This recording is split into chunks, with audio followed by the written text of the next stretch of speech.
Bonjour à tous.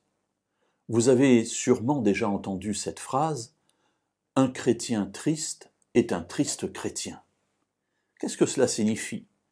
Eh bien, c'est que le message de la foi en Jésus qui nous sauve, qui a donné sa vie pour que nous soyons sauvés parce que Dieu nous aimait, est un message tellement extraordinaire qu'il devrait nous remplir de joie. Et si en tant que croyants nous sommes tristes, eh bien nous sommes un croyant qui ne témoigne pas de cette joie du salut. Alors mes amis, attention, cela ne signifie pas, et cela est présent dans toute la Bible, que pour autant il ne puisse pas y avoir des difficultés dans notre existence et que nous ne puissions pas passer par des périodes parfois même de désespoir. Nous voyons de grands hommes de Dieu passer même par des dépressions. La question n'est pas là. Voyons, si vous le voulez bien, ce que David dit dans le psaume 70 à ce sujet. Verset 5. « Que tous ceux qui te cherchent s'égaient et se réjouissent en toi.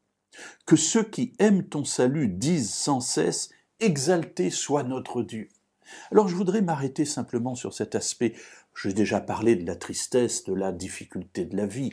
Nous savons tous que la vie n'est pas simple.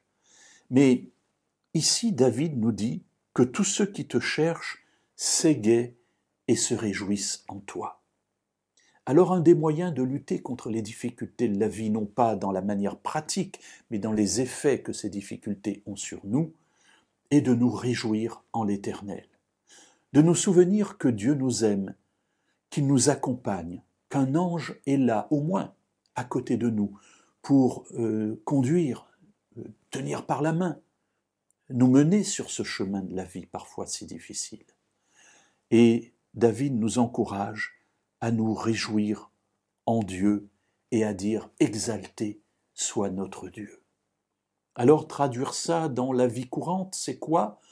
Eh bien peut-être dans les moments difficiles, chanter des cantiques, lire des psaumes qui nous rappellent la bonté de Dieu malgré notre malheur. Et je vous inviterai à lire chez vous le verset 6, le verset qui est juste après, ce magnifique verset qui nous encourage à louer Dieu.